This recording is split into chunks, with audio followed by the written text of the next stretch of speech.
नमस्कार मित्रांनो, स्वागत आहे तुमचं शेतकरी मित्र यूट्यूब चॅनलमध्ये। शेतकरी मित्रांनो, आज आपण राज्यात नैसर्गिक आपत्ती झालेल्या आणि बाधित शेतकऱ्यांना नुकसान भरपाई मिळत आहे त्यामध्येच आज आपण अमरावती विभाग आणि संभाजीनगर विभाग यामधील जिल्ह्यातील शेतकऱ्यांना किती स्वरूपात निधी मिळतो याची संपूर्ण माहिती आज आपण बघणार आहोत।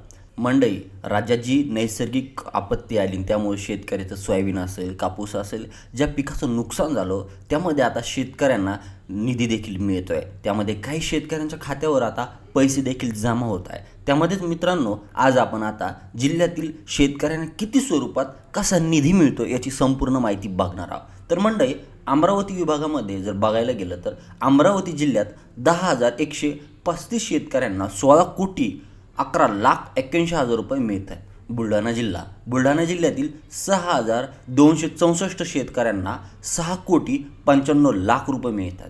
त्यानंतर अकोला जिल्ह्यात 5,557 शेतकऱ्यांना 6,17,00,000 रुपये मिळतात।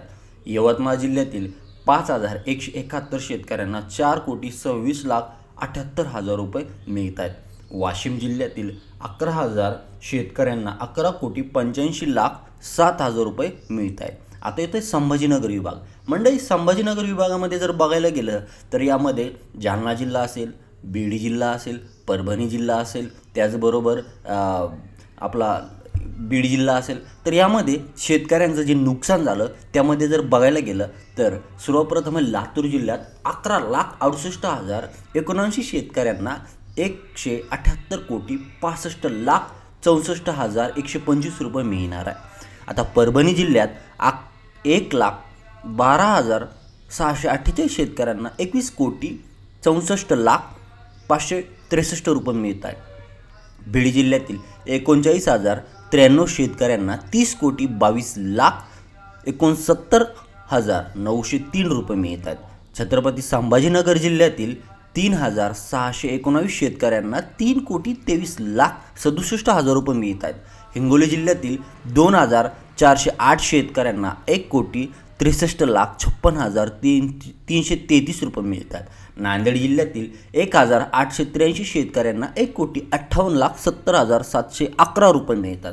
जालना जिल्ह्यातील 1,590 शेतकऱ्यांना 1,57,90,737 रुपये मिळतात। धाराशिव जिल्ह्यातील 342 शेतकऱ्यांना 62,50,148 रुपये मिळतात। तर म्हणजे अशा स्वरूपात ह्या दोन विभागामधील जिल्ह्यात आता निधी वितरणास सुरुवात देखील झालेली आहे। काही गावाचे याद्या देखील आलेल्या आहेत, काही ठिकाणी पंचनामे देखील करण्यात चालू आहे। त्यामुळे आता हळूहळू शेतकऱ्यांच्या खात्यावर हे पैसे मिळतात। त्यामुळे आता राज्यातील ज्या शेतकऱ्यांचं नैसर्गिक आपत्तीमुळे नुकसान झालं होतं, सोयाबीन असेल, कापूस असेल किंवा अजून वेगळे पिकं असेल, तर याचं जे नुकसान झालं होतं त्याचं आता अनुदान मिळत आहे। त्यामुळे तुम्हाला अनुदान मिळतं, तुमच्या गावात पंचनामे झाले का याची कमेंट करून आम्हाला नक्की कळवा आणि तुम्हाला जर अनुदान पडलंय त्याची पण कमेंट करून नक्की कळवा। तर मंडळी, ही होती छोटीशी माहिती कशी वाटली कमेंट करून नक्की कळवा। धन्यवाद।